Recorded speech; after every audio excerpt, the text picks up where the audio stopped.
Hello everybody, it's Reed Malcolm from readaboutsex.com. It is early in the morning. I'm walking Dax. I still have my CPAP machine strap marks from having just got up.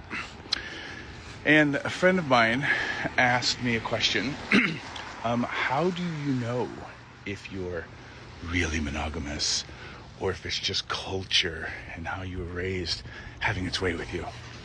And I was going to try to text them back an answer, and then I was like, oh, this is like an excellent question.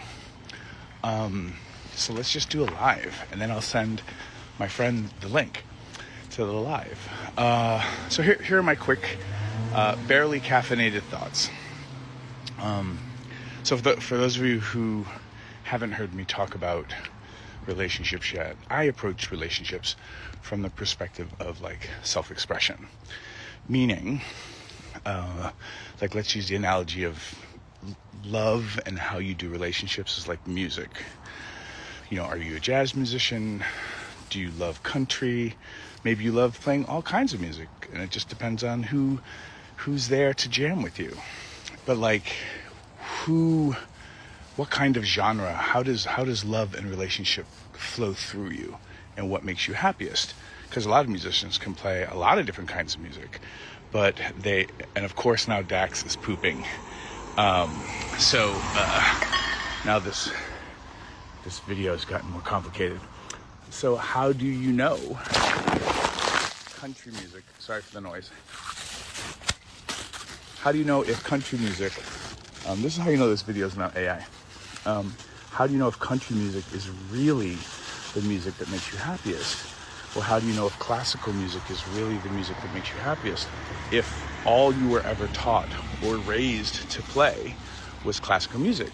Like if you went to, now Dax, now you pooped in a pile of leaves and it just disappeared. Oh, this is embarrassing. There it is. Okay, so sorry about this. This became a whole different video.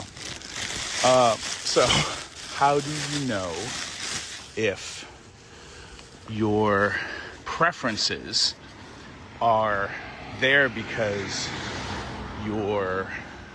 how you were raised?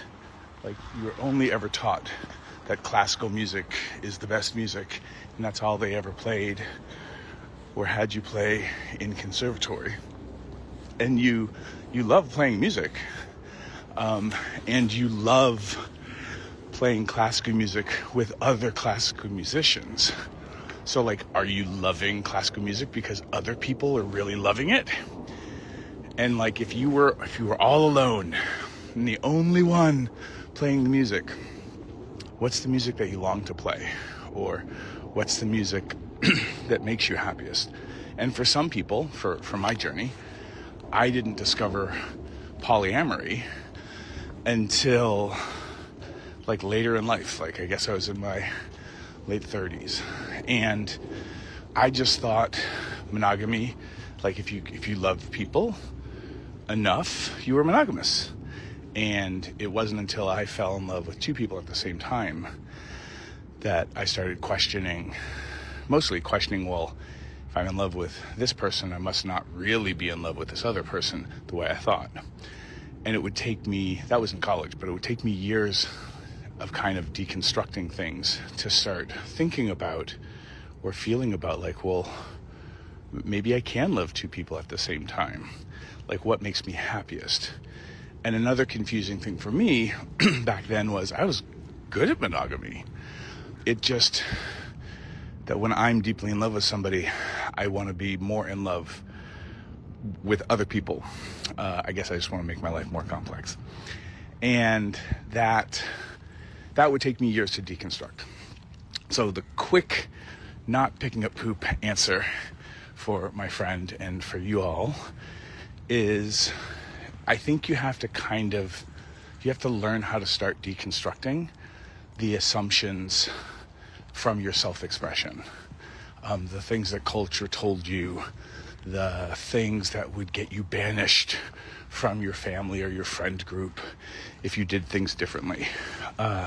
For a lot of queer people, this is kind of a process that a lot of us had to go through when we started figuring those things out, it's like, oh, wow, like I'm not straight.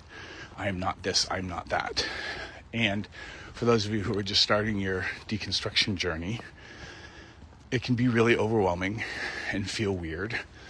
It's also separating things from fantasy, right? You might dream of, living in a polycule, and that sounds exciting and fun, but really, you don't want to work that hard.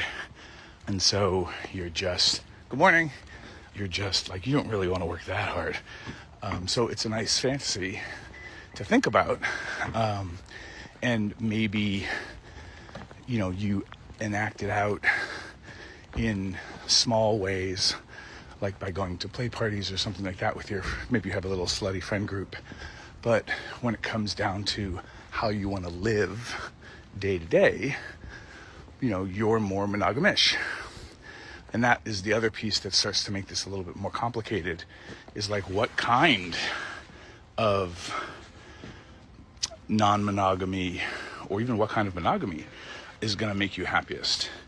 The way that I find out some of that for myself is, and this is because of my life and relationship journey, is I always ask myself, what do I think no one can love me for? What do I think my friends or my loved ones will leave me for if I were to ask for it? And that helps dial me in to the things that I'm afraid of, which might also be the things that we're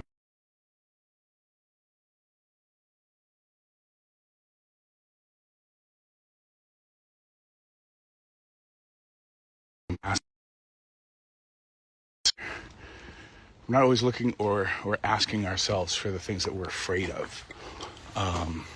And so that's kind of how I start to do the detective work and figuring it out and paying attention to the things that make me happiest, that also don't feel like work, or it feels like the kind of work that I'm okay with working hard with. Like for me, trying to have multiple relationships it's a lot of work, but it's the work that really nourishes me. Whereas like my friends who have a lot of kids, and they're, that's, having kids is a lot of work, and having a lot of kids is also a lot of work, but it's nourishing and rewarding to them. So that's kind of my long, thanks for coming on my dog walk, TED Talk, about starting to think about, is this how you are because culture, or is this how you are because this really works for you?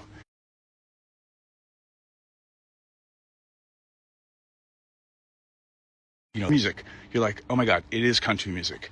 Do you want to stay put in your town and play, solo gigs at the local bar or coffee shop? Or do you want to join a band and just rehearse in people's garages because you're not really interested in playing out in public? Or do you want to join Willie Nelson's bus and travel all over the country and all over the world and have a lifestyle where you're on the road all the time? There's lots of different ways to do